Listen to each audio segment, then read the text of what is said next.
Hi everyone, welcome to Anita Annapurna kitchen. આજે આપણે બનાવીશું રગડા ભેળ. આપણે રગડો બનાવી લઈશું. તો એના માટે જોઈશે વટાણા અડધી વાટકી, જે આ રીતે બજારમાં મળે છે. અડધી વાટકીને પલાળીને મેં બાફી લીધા છે મીઠું નાખીને.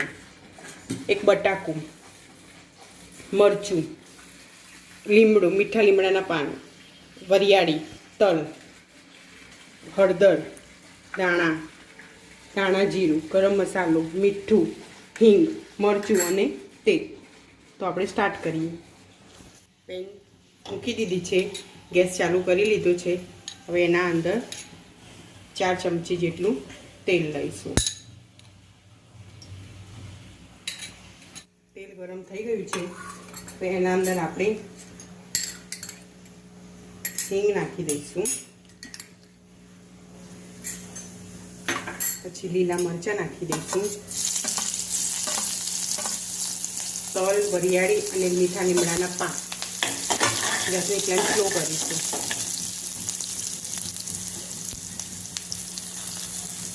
થોડી હળદર નાખીશું.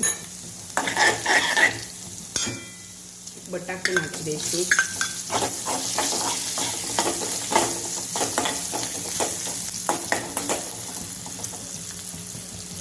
આપણે આ વટાણા જે બાફીને મૂક્યા હતા એ નાખી દઈશું.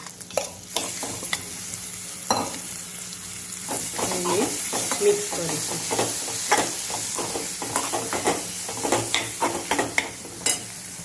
પછી આપણે એના અંદર પાણી નાખીશું.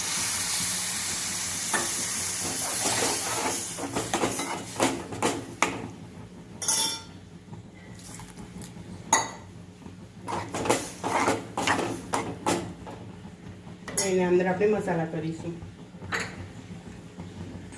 1/2 ટેબલસ્પૂન મરચું નાખીશું. ધાણા જીરું નાખીશું 1/2 ટેબલસ્પૂન જેટલું. થોડુંક ગરમ મસાલો નાખીશું. થોડુંક મીઠું મેં બાફતા વખતે પણ નાખ્યું છે. હવે એને મિક્સ કરી લઈશું.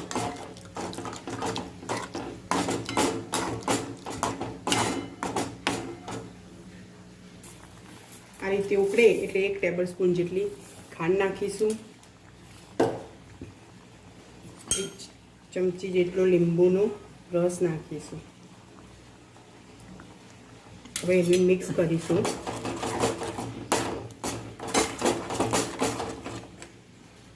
પછી આપણે એના અંદર કોથમીર નાખી દઈશું.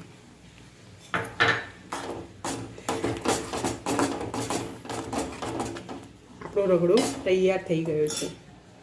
હવે આપણે ભેળ બનાવી દઈશું. તો આપણો રગડો તૈયાર થઈ ગયો છે. તો રગડો, પછી ડુંગળી, ટામેટાં, કોથમીર, લસણની તીખી ચટણી, કોથમીરની ચટણી અને આંબલીની ચટણી, મરચું, સંચળ, મમરા અને સેવ. તો આપણે સ્ટાર્ટ કરીએ. તો એના માટે આપણે પહેલાં રગડો લઈ લઈશું.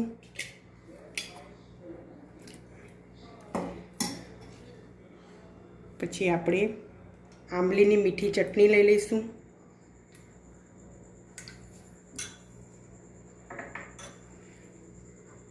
પછી આપણે ગ્રીન ચટણી લઈ લઈશું. એ 1 ટેબલસ્પૂન જ નાખીશું. પછી આપણે લસણની તીખી ચટણી લઈશું. આ તમે તમારા ટેસ્ટ મુજબ ચટણી ઓછી વધારે કરી શકો છો. પછી આપણે એના અંદર ટામેટાં નાખી દઈશું. ડુંગળી નાખી દઈશું. થોડીક કોથમીર નાખી દઈશું. પછી આપણે એના અંદર મમરા નાખી દઈશું.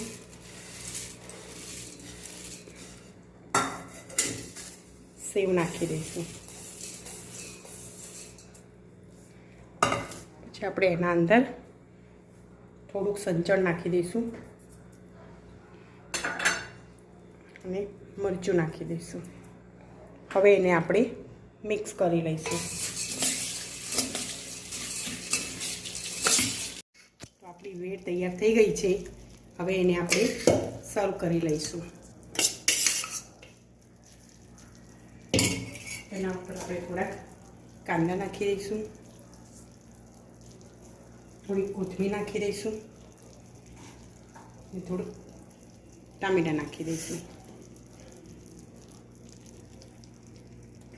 જો તમને મારી આ રેસીપી ગમી હોય તો મારી રેસીપીને લાઈક કરજો, શેર કરજો અને મારી ચેનલને સબસ્ક્રાઈબ કરજો. બાજુમાં આપેલા બેલ આઇકનને પ્રેસ કરજો જેથી મારી નવા વિડીયોની નોટિફિકેશન તમને મળતી રહે. Thank you.